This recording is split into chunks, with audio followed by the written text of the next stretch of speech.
All right, thanks for joining us. We are here with Andrew Mendez, also known as Andrew Flies a Bunch, which is his handle on Instagram and elsewhere. He is a FPV pilot, business marketer, and self-proclaimed full-time fun haver, which is an awesome title. He's blessed us with an interview today, and we're going to talk a little bit about his involvement with the drone industry and his journey to get to where he is as an FPV pilot. So Andrew, thanks for joining us, man. Yeah, no problem, man. Thanks for having me. Absolutely, most definitely. Yeah. So tell us a little bit about your career leading up to becoming an FPV drone pilot. I would say, I'd say it started when I was a kid. Like when I was probably like 6 or 7, I would say. I always had an interest in aviation and jets and fighter jets, and Independence Day had something to do with that, you know, and also like Top Gun. And since I was a kid, like back when you'd go to like book fair, maybe they still do that, I don't know. But like my parents would I ordered that binder, and like it was a big 3-inch binder, and I would always get the updates of the aviation. So every like week or month or something, I can't remember, I would get a new little, it's like a little brochure. It's a packet of one plane, and it would tell you like pages of all the details on it. And that was like my favorite thing. I don't even remember anything else book-wise when I was a kid, except for just that, getting those little packets it was like a subscription. Yeah. And it would tell you all way too technical for a kid, for like a 6 or 7-year-old. But like I was reading it, man, and I had it all. I'm sure I still have it back home. But it probably started then, because I was always fascinated with it. But in Lubbock, there's no way where else am I gonna go fly or get near planes except for going to like an air show or something like that? And my parents didn't take me to any of that stuff. The other option I did was be an automotive technician, so that's what I did. So couldn't fly. I figured out I couldn't fly in the Navy because I had astigmatism. At the time, they didn't offer, LASIK surgery. They did, but it wasn't guaranteed that you could be a pilot if you got it, even though they said that Navy would probably pay for it. But so I was like, well, I'm not gonna do it then. If there's no guarantee I can go in and be a pilot at some point, then I'm not even gonna worry about it. So I just went the route of being a technician, did the automotive program through high school, finished that, went to UTI, which is in Houston. So that's why I moved to Houston in 2003. And then finished that, and I was a GM technician in 2004 till like early 2015. And right in 2014, I kind of started playing with RC airplanes and helicopters. And anyways, started doing that. All my friends had kind of gotten into drones, and I was like, nah, man, like I thought it was a fad, honestly. I thought it was kind of like just something, because I saw them making like toys. The only drones I ever seen were toys, right? Like little Christmas gifts that you would get or something like that. And my buddy's like, no, we're building these cool new carbon fiber drones. And like, man, you remember how they were back then. They were jank. Like they were 3S, and they had tiny little motors on tiny little dual bi-blade gen fan props, and they would explode every time I hit something. I saw them flying. I was laughing, because at the time I was flying 6S airplanes, P-51 Mustangs, and my other buddies had some jets. So I'm like, we're doing 100 miles an hour, 120 miles an hour, like all, every weekend. Yeah. And I'm flying RC helicopters, doing 3D heli tricks. I'm inverted, upside down, doing like TikToks. I'm learning how to do that. And then here's my buddies playing with these janky little wobbly drones. So I kind of made fun of them. I was like, gosh, that's so silly. I'll never do that. Yeah. And then like a year goes by, and they kind of started getting legit. And so the 350QX came out from Blade, because Blade made a lot of cool helicopter parts at the time. So did Gowie, they still do. But I remember I was flying a lot of Blade stuff, and then they started coming out with drones, and I was like, oh, these actually fly pretty good. And so my buddies had them too, and they flew really well. They were really light, and they flew pretty good for the time. Right. And I was like, it kind of got my attention. And then my business he wasn't my partner at the time. He was just a buddy of mine. I played pool with him. And he was talking about making like a media, some kind of video production, some kind of company. Right. And he was like, man, he actually put it in my head, now I think about it, about using drones, maybe possibly for that. Like, well, they use drones to shoot movies and stuff. And I'm like, yeah, whatever. They use helicopters too, big RC helicopters. And then I find out he's right. Yeah. And then we kind of get a big hex copter, and we kind of, just like I'm sure everyone else at the time, rigged it up, and got it going with a GoPro 3 at the time. This is about what time?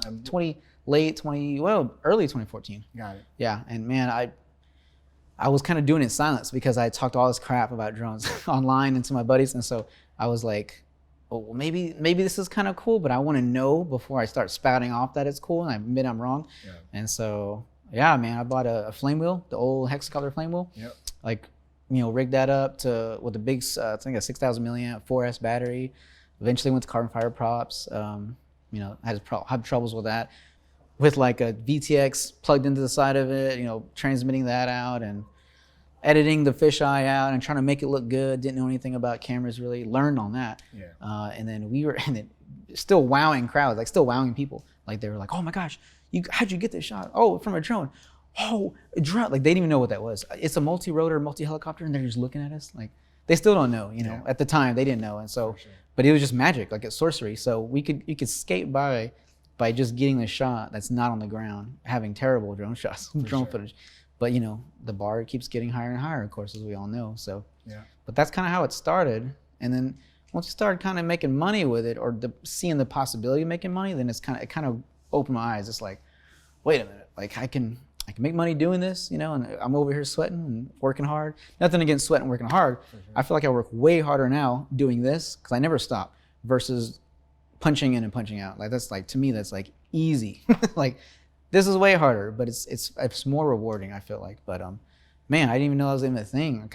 I'm glad I just kind of went with it and didn't say anything. I just like, we'll go where it takes me and we'll go that way. And I'm glad at the time no one told me I couldn't do it or that I shouldn't do it. Because I probably wouldn't if someone was saying you really shouldn't do this. For sure. This is a terrible idea. For sure. I'd have been like, okay, you're right. Well, cool. Man. I remember the early days of the drone stuff myself, and we kind of we're on the same path, man. Big hexacopter.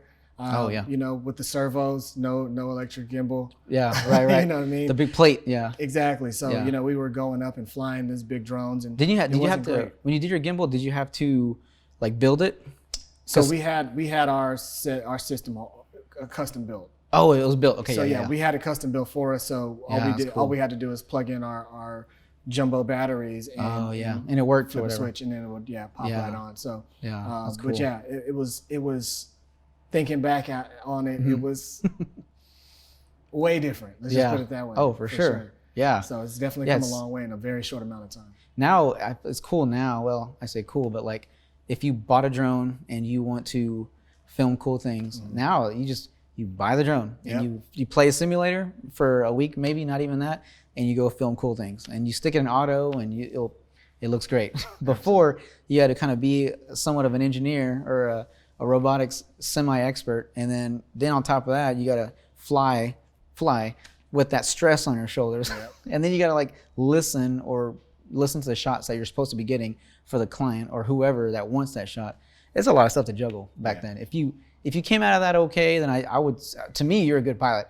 If you made it out of that 2014, 15, 2016 era, and you didn't destroy all your stuff and piss off anybody, then I'd say you're pretty good because you can handle the stress, because that's really what it was. It was just stressful flying. Yeah, there was a lot of people really mad back then about drones. So I'm glad it kind of chilled out a little bit. Yeah. But man, that's so funny. I think, you know, for me, there's that skill level that is kind of really grown from that era that really pushed people like you to get into FPV, is at least what it seems like, because everything was so manual. You know what I mean? Everything was so hands-on. It wasn't as automated as it is these days, which is great that it is automated because it allows more people to come into the industry and get their hands on a drone quicker and be able to fly and learn the ins and outs of it. But yeah, man, if you had your stuff together back in those days, and you were able to figure it out, it just makes you that much better a pilot today. Because if I always said back then,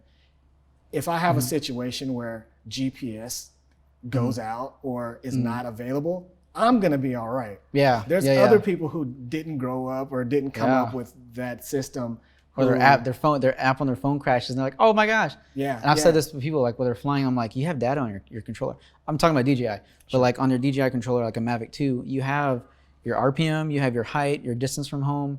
I don't think you have your heading. You might have your heading, but you could figure out if you hit forward or back when your distance to home gets bigger or smaller, you kind of know where you're going. And then I can line of sight it. But then they're like, line of sight? What are you talking about? I'm like, oh my gosh, dude, this is all normal stuff back in you literally lost your stuff. And good luck trying to call DJI or whoever you bought your stuff from or whoever you bought your parts from. Because, you know, it's all Chinese stuff back then. And we're talking like Amazon, eBay, you're getting stuff from secondhand. It was a Wild West. I think it still is in a lot of sense, a Wild West. But like, yeah, man, people have it easy now. Pretty easy. If all you can work now, I feel like most people, they just have to work on content creation.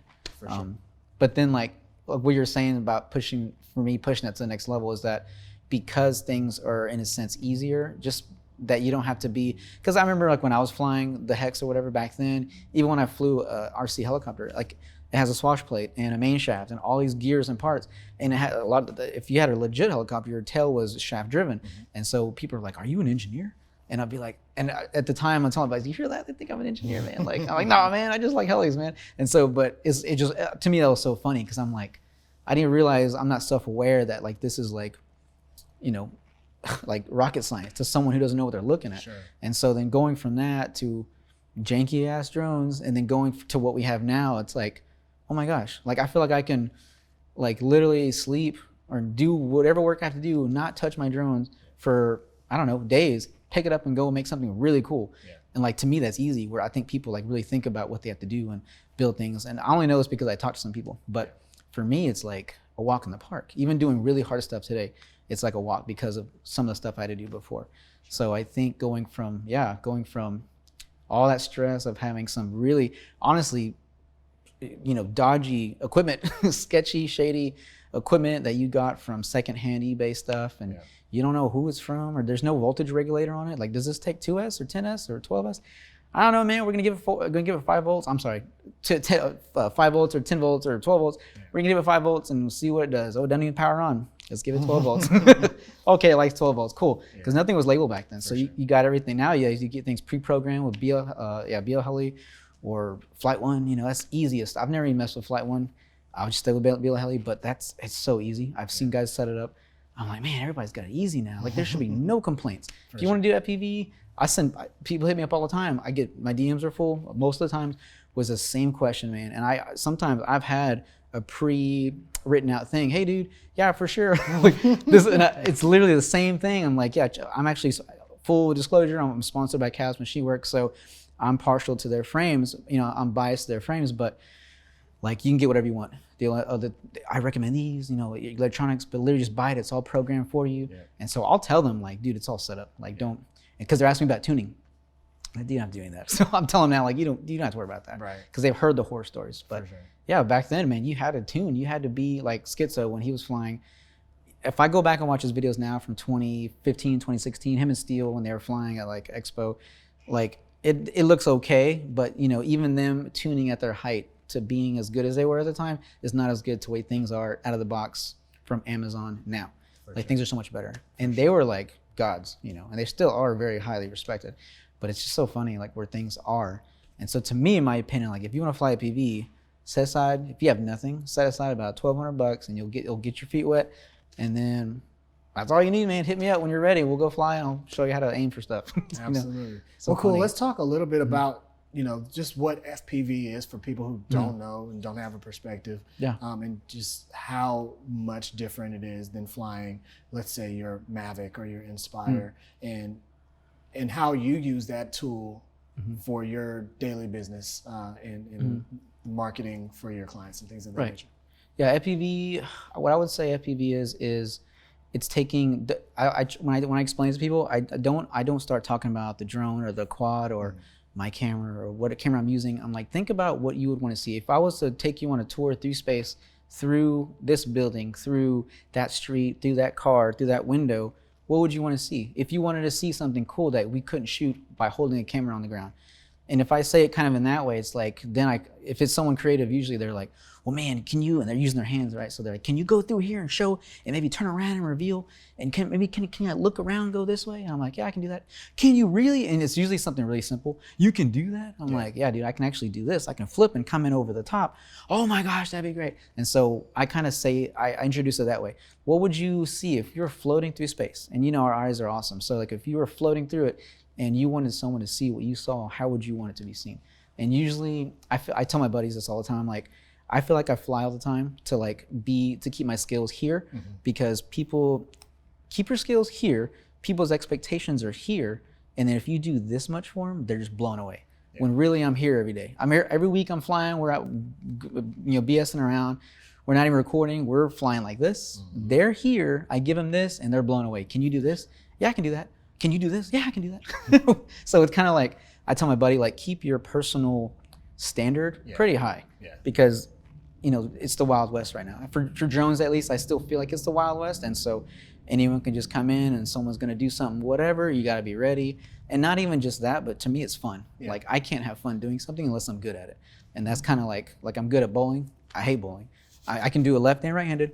I can play pool both-handed, but I feel like I can't have fun doing that unless I'm good at it. Right. That's just me. Like, no one can make me feel bad about myself because I'm always hard on myself. So same thing with drones. Like, I'll be flying all the time. I'll go fly with buddies a lot, and I fly more alone than I do with them. And just, I don't know, man, it's just me. That's just how I am. There's a freedom to it, man. Yeah, for sure. Getting out there and being in the air by yourself, you know what I mean? Like, for sure. And just doing your own thing. Yeah. There's that, like we kind of talked about earlier, just kind of like untethering from yourself and seeing it from a different perspective that you don't get, in normal everyday life. So that's the thing that's the beauty behind drones for me, is just the fact that you kind of are outside of your own body for a little bit. Yeah, for sure. And you kind of see things at a different angle. Absolutely. And I feel like I deviated from like a question, but like I kind of go, usually I feel like I'm working with creative people. Yeah. And so when I start to kind of say that, they just go, oh, well, let's do this. And then I'm like, okay, cool. And then okay, what do you got to do? I'm like, well, I got my backpack here, and so then from there, we're like friends. And I pull my stuff out and they're just blown away. Like, it's so cool. And usually that's where we establish a relationship. And then they're talking about me, and they're sending people my way too. And so I think coming in at that angle, we're like, imagine if you were here and you could fly through here. But then at the same time, there's like the cinematic stuff, like that you get with a Mavic or an Inspire. And I've flown some big birds before, and honestly, to me, they fly the same. Yeah. I like the weight of a bigger quad because it doesn't move around as much. The wind doesn't push it. It's really direct when I move it around. It just feels nice. But now these new like the Mavic 2, the Spark even, I've flown all those other ones. I don't own them, but I've flown them. I have the Mavic 2 Pro that I fly all the time. But I mean, the DJI stuff is pretty dang good. Like, it's pretty nice, and I know they're using some image stabilization to make it seem like it's flying more solid than it is. Because I see that thing in the wind, man, and it's getting jolted around a lot. But whatever, it records good, it flies good, whatever. I don't need to know exactly everything it's doing. But like, some people want that kind of a look. And it's funny you mentioned that, because I feel like now someone will ask me for drone shots, and I feel like I try to put out enough content on my social media, like Instagram or Facebook, to where if someone did hit me up or a media company wanted to use me for something, they would just say, hey man, remember that shot you did with this? And sometimes I'm like, man, which one? Like, which building? Oh, they'll send me a link. This one. Oh yeah, I need that. And so honestly, that's personally why I try to do different shots of different things. It's like a menu. Yeah. And this is the first time I've ever said that, like a menu, but like now it makes total sense. Like, if I'm doing a bunch of different things, because it's happened plenty of times where people are like, man, you remember that thing you did for Sebastian or for this guy? I'm like, yeah. Okay, can you do that, but for this? And I'm like, oh yeah, the same exact, or no, just in that style, your creativity. Gotcha. For sure. And so it works out perfectly. So for me, that's been really nice. And then I've also I need to post more of it, but I do a lot of Mavic shots, like type of stabilized cinematic type stuff. So I do honestly, I fly that a lot. And so, but I don't post a lot of it because I feel like that's like the norm. Like when someone says, I need drone shots of this cinematic, I get this a lot. I need establishing shots. Oh, sure, intros, outros, yep, okay, gotcha. And then say no more. And I'm like, anything specific? Don't shoot this, don't shoot that. If you do shoot that, we'll blur it out, gotcha.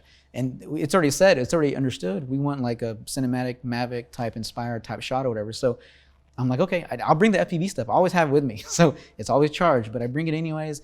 And it's always like an understood thing. So, but I don't really post that a lot because I feel like that's kind of like, no, everyone knows what that is. We all know what those look like. But the FPV stuff, it's hot, and people don't know. It's opening new perceptions and perspectives of what can be done from one dude, controlling a quad.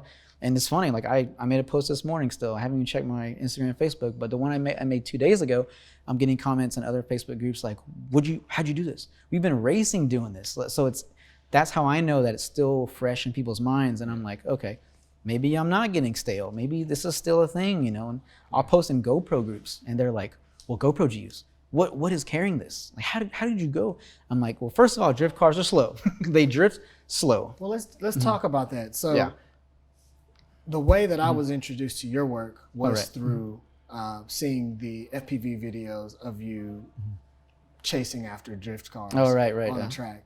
And if you've seen any of that yourself, you'll know, if you've never seen it before, it's just another experience. It's almost like being in the seat of the race car itself. Right. And Yeah. many people don't get that experience except Yeah. for, few, They do right? paid ride-alongs, so people pay to feel Exactly. that. Yeah. So yeah, you're feeling the adrenaline. You're hearing the tires screech. You're keeping up with it. You're moving around the drift car. That's exhilarating, man. Like talk about how you got into that and like how that is like why is that even a thing? Like Right. That's a good question because I didn't tell this to you since I was a tech for so long. In 2010 I'm sorry, 2009 or 2010ish.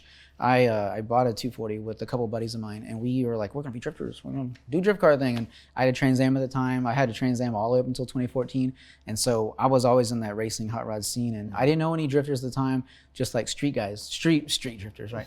And so then we buy a 240, didn't run, a tree fell on it. We bought it for $500.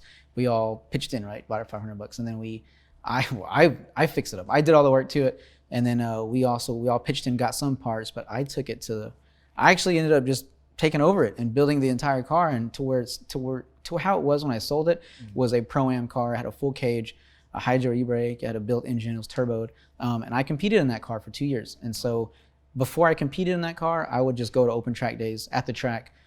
We'll skip past the street driving days because like everyone did that, loading docks or whatever, warehouses. But like then I would start going to Lone Star Drift events. And so I met Aaron for the first time, like, oh, hey, Aaron, I don't know him, I just met him. And then like I saw some other guys like Fielding Shredder, some other drifters that are OGs that have been there since day one. Yeah. And that's kind of how I got introduced to those guys. Like I wasn't banging doors with those guys, those are pros now or whatever, but like I was there on grid with them. So that's kind of how I knew of them. And so, I don't know, I got into drifting, had the car, decided to exit the dealership, that whole industry, that's a whole other story. But then like I had the car. And so I'm like, well, and that was a big thing. Like, do I sell a car? What am I doing with it? It's gonna sit in the garage. I can't do anything with it. So I eventually sold the car and the motor separately. At the same time, I was doing drones. I was still, a business partner at the time. We were figuring out this drone thing, and then, didn't even think about the correlation, not even a question.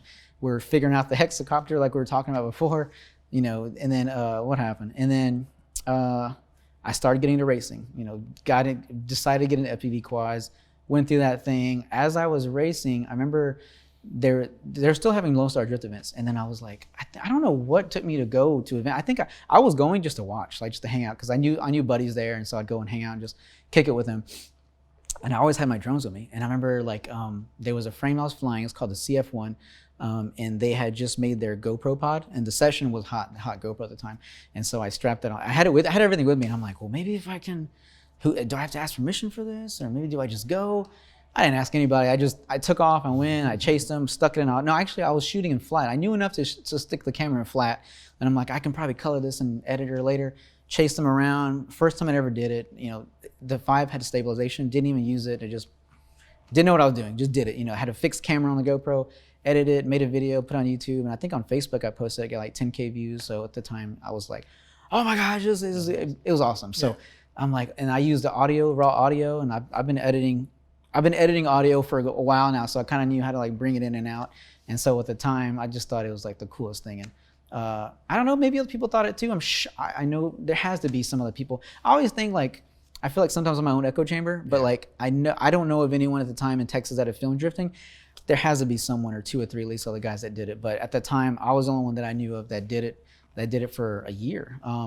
Did that, and I was like, man, I told Neil, the owner of Catalyst Machine Works at the time, that I posted that video. I was like, dude, this was cool. Like, this could be a thing. I guarantee you, if it's not a thing on a monetary level, it's gonna be just a thing that people do. Like, that was a blast. Like, and it was easy compared to how fast the FPV quads go. It's just so much easier because the drift cars, they're going fast, right. But relative to a drone that goes 0 to 100 in 2 seconds, it's a walk in the park. Like I gotta pull back. I gotta go slow to keep them in a frame. And he was just like, wow, that sounds incredible. We talked about it for a long time. And so I don't know, man. And people that go and shoot it, they'll say the same thing. Like, man, I know it gets old, but this is just so cool. And they're right, it is so cool. But like, I guess now for me, shooting drift cars now, I try to kind of have different angles and try to get closer. Right. And I think it helps that I know a lot of the guys. Like, I know Fielding personally.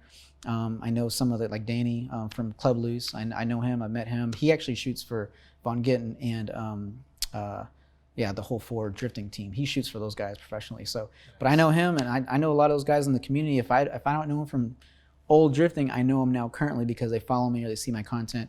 And so if I'm in the drone, they usually know it's me or something like that, or they'll tag me. And it's awesome. It works out nice because I've kind of made that path to them, not by forcing my way, but just by not hitting them and not being obnoxious and just trying to make good content. Absolutely. Trying to make something that they want to watch, because at the end of the day, I make something that I make stuff that I want to watch, because I'll go back and I watch other people's stuff, but I go back, I'm like, man, let me go see that again. So I'll go back on my phone, I'm watching, I'm like, oh, that was cool. I pick it apart. I'm like, oh, that could have been done. Why did I leave that in? I should have cut that out. Yeah. But I really just go back to critique my own stuff. But I'm always trying to make cool new stuff and try to keep it fresh and look at other people's style. Well, Johnny's got a cool style. Let's see why he is cool. Let's try that style. So, well, I feel like for anybody who is an adrenaline junkie who drifts cars on the weekend in their spare time, you know what I mean? Yeah. If you're getting them excited with FPV drones, then you're doing something right? Yeah, I didn't think about that. Yeah, so, it's true. Yeah, most definitely. Yeah, well, very cool. Neat. Let's talk a little bit about the bando scene. Oh, right, yeah. Because that's a whole other world, thing, right? That's a whole other world too. I mean, I'm not gonna lie, I kind of just got sucked into that. It's not even trying to, man. It's cool. So let's start off. Let's talk. Let's let people know for one, what is a bando, right? And how does that associate with FPV drones? And just kind of talk about the landscape around that. Yeah. So a bando is basically short for abandoned building or any abandoned space, I would say.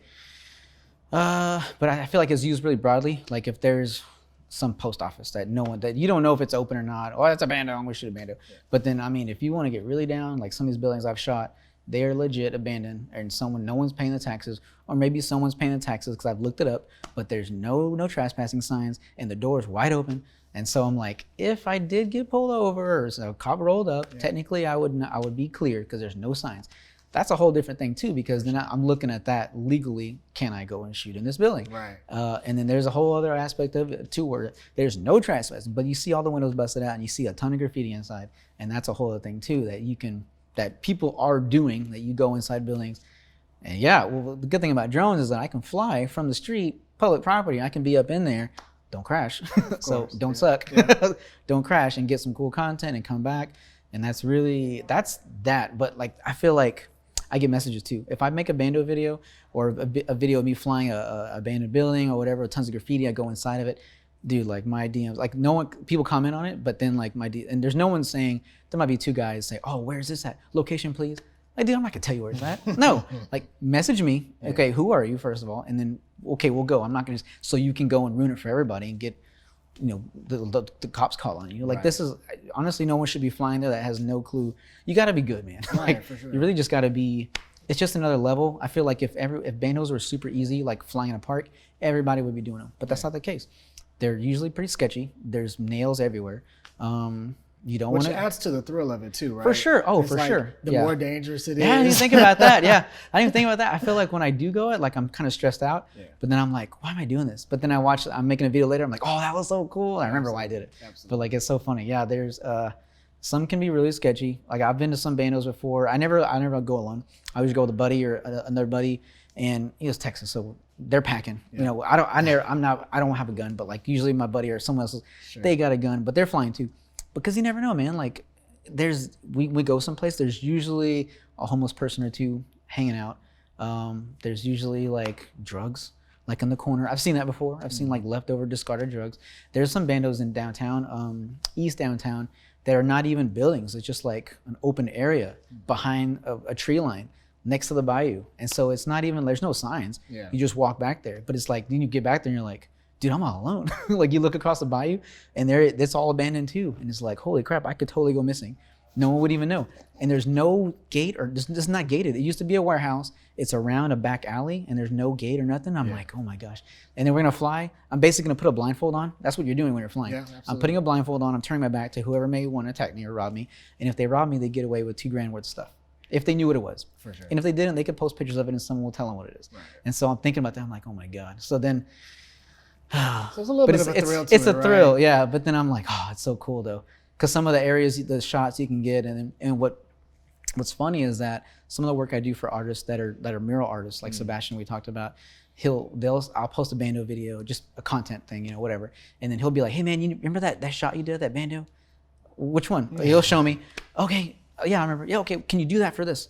Oh, you mean like the way I came in? Yeah, I do that. I'm like, okay. And so then later on I connect the dots. I'm like, dude, if I would never flown that bando, I wouldn't have led to this opportunity. Right. And so it's almost like a race course that you would find in like your typical racing video game or something like that. And it's for sure. Put you in that same frame of mind too. Yeah, for sure. You know what I mean? It's so funny. Yeah, like I don't know, man.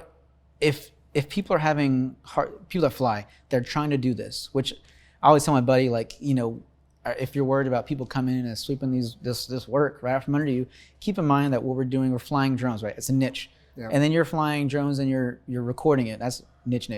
And then you're flying drones, you're editing it, and you're making it cinematic, and you're stabilizing it with some new software. It's only been out for 2 years. Right. That's niche, right? And then now you're doing that and you're selling it to people creative people that are trying to be on the new.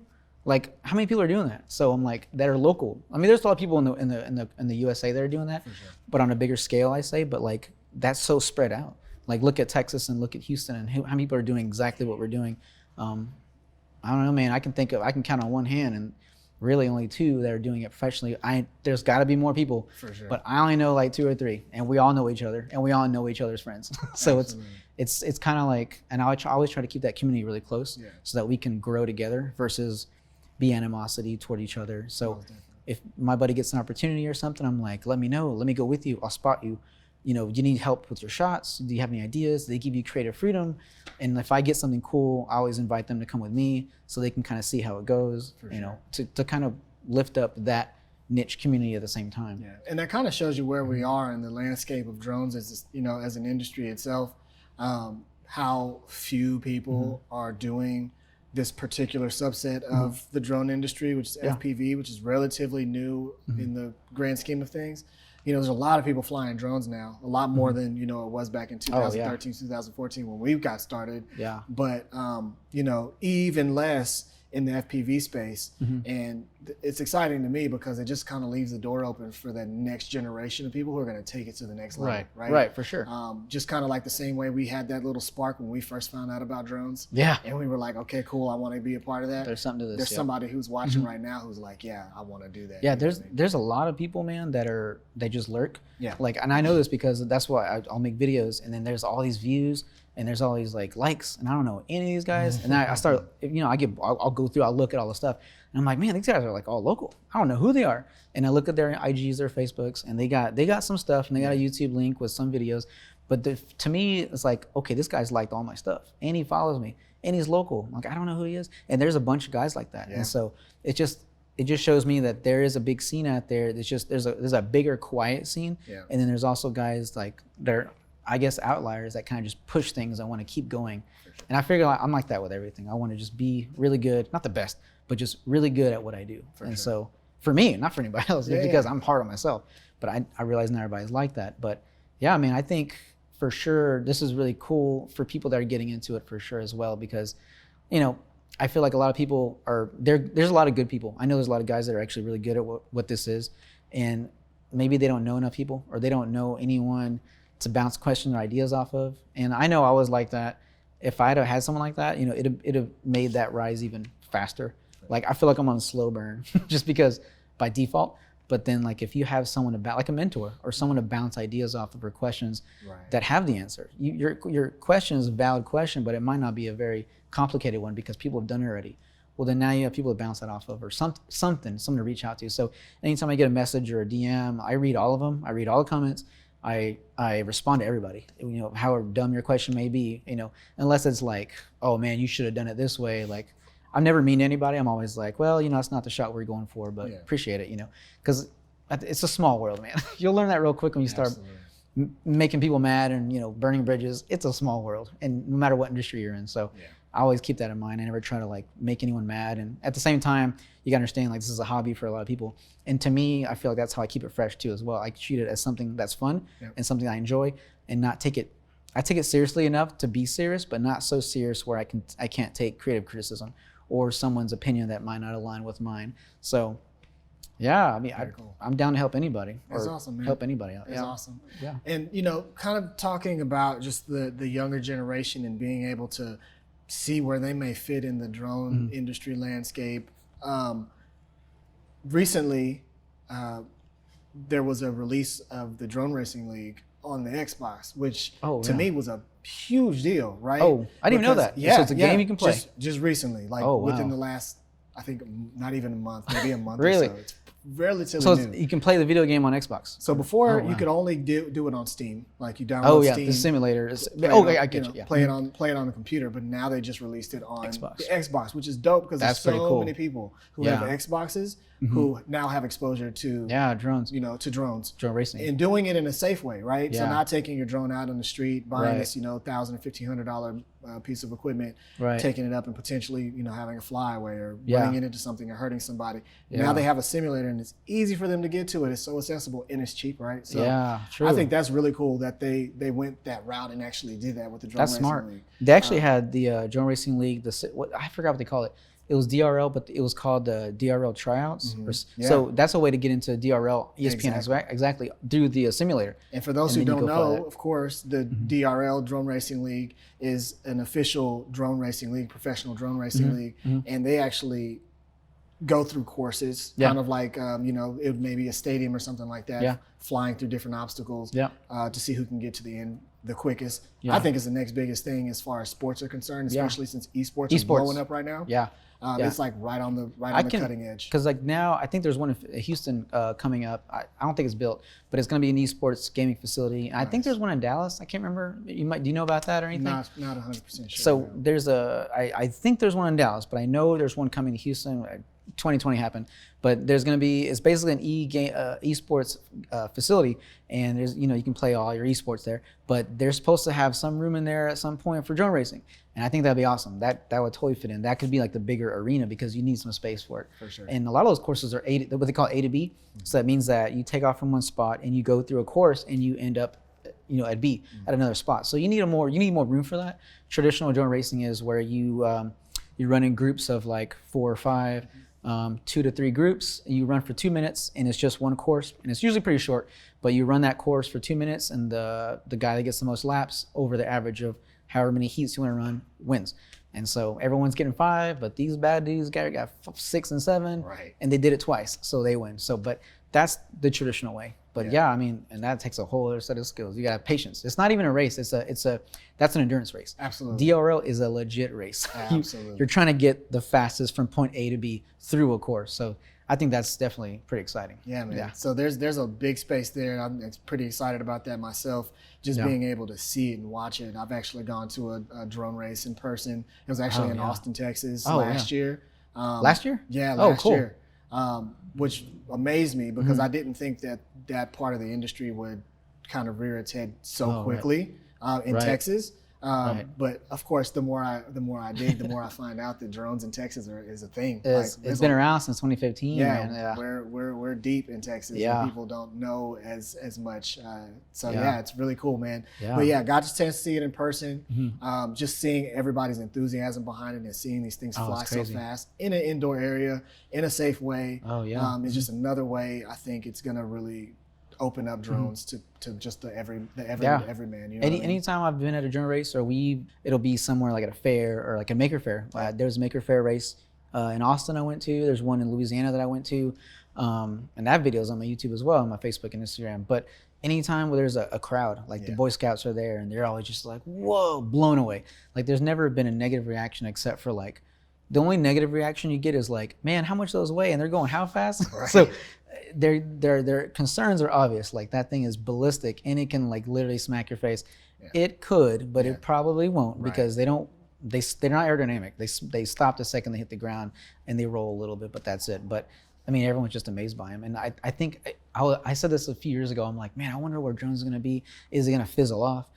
Are we excited about it? But it doesn't get the exposure that we thought it would get. And I feel like it's kind of stagnant. Like it's I don't mean stagnant. I mean, it's like the Wild West. Sure. That it is whatever you want it to be. And that's kind of like how I ran with it. It's like, well, I'm not going to say, I do drones. Drones are me. Look at me, drones. Like, it's just, here's my face. And then watch my videos. Oh, wow, you do that. there's very few pictures of a drone on my Instagram or my Facebook. I don't post a lot of drone pictures because I don't think a lot of people know what they're looking at, honestly. Right. And so I'm just like video content, like look at me, shiny. And so that's kind of my take on the content that drones are good for is a tool. And so, yeah, I love drones, building them, cool, look at motors, I love all that. Yeah, I love it. But realistically, if I'm gonna use it to make money, or if I'm gonna use it to, I guess, make money and try to stay sustainable and use it in a business mindset, I can't be looking at it like, oh, I got a good deal on props. I mean, yeah, I can think like that, but that can't be the main focus. I gotta look at it for what it is. It is a tool to create something. And I always look at the creative aspect of it. So I think, to me, I know I feel like I'm going off on like a tangent, but like for me, I feel like that's how I keep it fresh and not get too burnt out on just drones. And I don't even watch drone videos a lot. I do kind of to stay relevant, to keep what's on, like the current tech, but only from that standpoint, not just to hear people blabble about their opinion on Bifrost or Frostbite or DJI. Like, I don't care. Okay, digital, cool, we made it. Do I want it? No, because all my stuff works. And so I'm not gonna get it. Easy, okay, done. Do I need it? No. And then do I wanna buy another monitor for people to watch? How much is it? Oh, definitely no. Okay, I already have that. I already got a monitor. We're good. No one's complaining about the quality of my analog monitor. Easy. Okay, so questions answered. Next. And so to me, like, that's how I think about it, from a tool perspective. And then I nerd out when I'm watching the content on my editor, and I'm like, oh, that was so cool. Look at this, blah, blah, blah. Man, is the drone okay? Oh my gosh, I can't believe it crashed. Or so then I'm thinking about that later on. So sure. I always try to like use it as a tool. How can if I buy all this new stuff, if I upgrade all my things, how will that help me? If I get a Tango 2 with UHF, like, what is that gonna do for me? Well, it's gonna make my confidence feel better because I'm not gonna fail safe if I go around that building with all the Wi-Fi. Yeah. And so that is kind of, to me, like a tool. And it's a no-brainer if I should buy an upgrade because it helps my stress level, For sure. So I don't feel the weight of, can I do it? Or should I do it? It's like, hey man, I need you to do this. Done. Can you do this? Yep. Are you gonna be able to see back there? Yep. So those are the kind of questions I want to be able to answer confidently. And if I'm buying something that can answer those, then it's a no-brainer for me. For sure. That's kind of how I see about those. I'm definitely inspired by guys like you who are doing cool stuff with drones. Thanks, man. Appreciate it. And I think it's just, again, opening doors for those people who are coming after us to be able to learn to and get into STEM the industry. too. A lot of STEM kids. This is, it's the perfect thing for the nerd, right? Yo, yeah, for sure. This is the evolution of where if you're nerding out of all this stuff in 2014, 2015, it kind of leads up to this. Like, absolutely. I feel like, and don't even think like, I feel like there's a lot of people that are like nerding out over electronics and all that stuff and the aspect of flying and dexterity and your mind. Like, you can still do that and still have a place in drones. Take for instance, my sponsor, Catalyst Machine Works. They have Alan Will-Smith is their builder. And I believe he has 2 other builders underneath him, and he QCs their work. But all he does is just build their quads. And they're currently now making the Money Shot, which is the big. I don't know how to explain it. It's just a big old quad. It's actually X8. It's got 4 arms with 2 motors on each side, opposing each other, and it carries up to 10 to 12 pounds, and it carries a full cinema camera.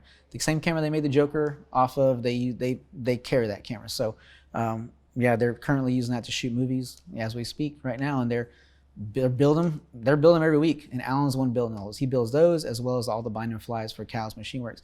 But he is someone that he never flies his own stuff. He flies more than I do probably, but never his own stuff. He's always test flying customer builds and the big machines as well, to QC it, and you can't crash those really. It just got to be right.